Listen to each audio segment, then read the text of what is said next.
Hi folks, Chief Meteorologist James Zahara here. Yeah, we could even poke even a little hole through these clouds. Overcast skies about, and of course that has kept temperatures fairly steady, right around 40 degrees. At least these clouds have been high and dry, nothing as far as any wet weather with these clouds. And we'll keep it that way as we go through the rest of the night, even into early tomorrow morning. Clouds aloft making its way from west to east.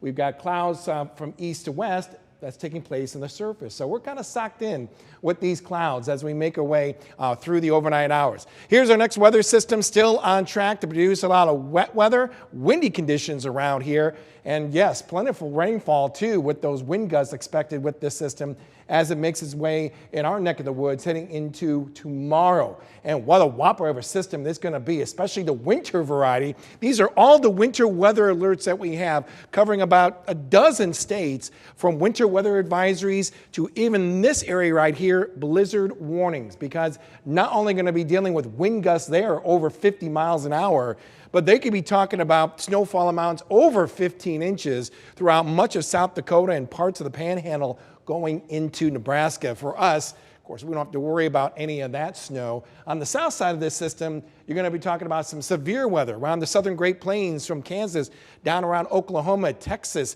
eventually going into tomorrow. That will be impacting areas around the lower Mississippi Valley. Enhanced areas expected in parts of Louisiana where several tornadoes could very likely be developing over there. We're kind of sandwiched in with the form of wind and rain. And when we're going to see that rain, well, let's take a look at our future track. 7 o'clock tomorrow morning, all is quiet around the area, but you can see the green out to the west, and we'll expect that axis to be slowly advancing from west to east as we go through the afternoon hours. And like I said, some of this rain could be a little heavy at times, even enough dynamics that we can't rule out some rumbles of thunder as well. This is 6 p.m. on Tuesday, 10 p.m. on Tuesday. And as we get to the early morning hours on Wednesday, all that makes its way off to the north and east.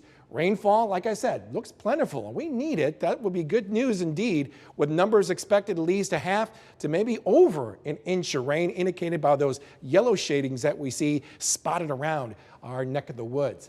How about the wind? Wow, we'll expect those winds to be gusting as early as 7 o'clock tomorrow morning, over 30 miles an hour. And we'll expect those winds to even increase a bit, maybe approaching 50 miles an hour as we head into Tuesday evening, before all that makes its way off to the north and east. How will that impact our temperatures? For Tuesday, still looking seasonally cool. We're looking at numbers in the lower 40s, but by the time we get to Wednesday, as the rain makes its way off to the north and east, we'll kick those winds out of the south, and we'll easily see those numbers climb the way in the 50s. That will be a one-day event, because after that, we bring in some much colder temperatures, even a few snow showers later on Thursday, and you can see it just gets colder still as we head to the upcoming weekend and the days to follow. For more weather information, go to our website. That is WQAD.com.